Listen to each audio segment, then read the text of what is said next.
कहते थे लोग जो काबिल नहीं है तू। नमस्कार मित्रांनो, आपण घरात बाजारात बघतोच की सगळ्यांना भाज्यांची गरज आहे, पण काही भाज्या वेळेच्या कमतरतेमुळे सडतात, त्या भाज्या फेकून द्याव्या लागतात। आम्ही एक असा प्रोडक्ट बनवले आहे ज्यावरून भाज्यांपासून वीज निर्मिती व खत निर्मिती होते। आपल्या भारतात रोज अनेक टन भाज्या सडतात, त्याच्यामुळे प्रदूषण होते व दुर्गंधी पसरते। हाच विषय आमच्या संशोधनाचा विषय आहे। आम्ही असा प्रयोग केला आहे की सडलेल्या भाज्या एका डब्यात टाकून त्यापासून वायूपासून जनरेटरद्वारे वीज निर्माण होते।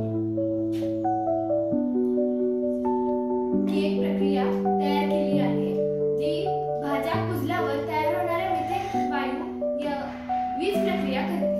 आमच्या या प्रयोगामुळे कचरा प्रबंधन, पर्यावरण संरक्षण तसेच कमी खर्चामध्ये चांगल्या ऊर्जेचा स्रोत निर्माण करून देत आहोत। आमच्या या प्रयोगामध्ये हरित भारत, स्वच्छ भारत व ऊर्जा बचत या तिन्ही संकल्पना स्पष्ट होतात। हाच आमचा विकसित भारतासाठी एक छोटासा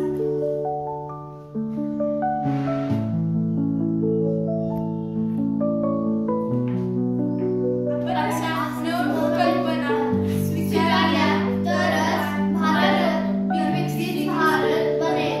धन्यवाद।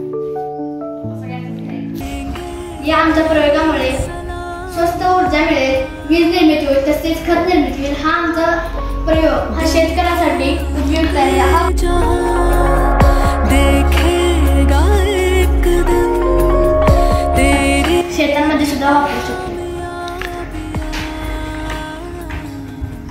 आपण येथे DC बल्ब लावू शकतो, तसेच चार्जरची पिन जोडून आपण मोबाईल सुद्धा चार्जिंगला लावू शकतो।